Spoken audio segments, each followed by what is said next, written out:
Eiffelova väža a jej história. Vitajte na našom kanáli.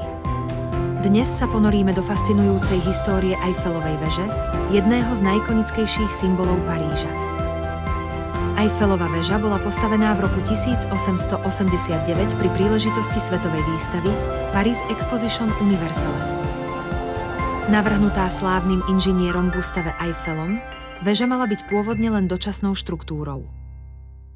S výškou 324 metrov bola Eiffelova väža najvyššou stavbou na svete až do roku 1930. Vyrobená z 18 038 kovových častí, väža váži približne 10 100 tón. Pri výstavbe Eiffelovej väže bolo použité 2,5 milióna nitov, ktoré zabezpečujú jej pevnosť a stabilitu. Spočiatku bola Eiffelova väža predmetom kontroverzií a odporu zo strany mnohých Parížanov.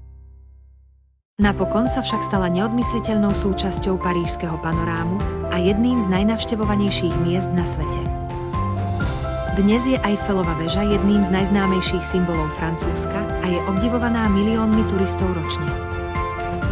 Návštevníci môžu výjsť na 3 rôzne úrovne väže, z ktorých je nádherný výhľad na mesto. V noci je väža osvetlená tisíckami svetiel, čím vytvára očarujúcu atmosféru. Ďakujeme, že ste sa k nám pripojili. Dúfame, že vás história Eiffelovej väže inšpirovala. Vidíme sa na budúce.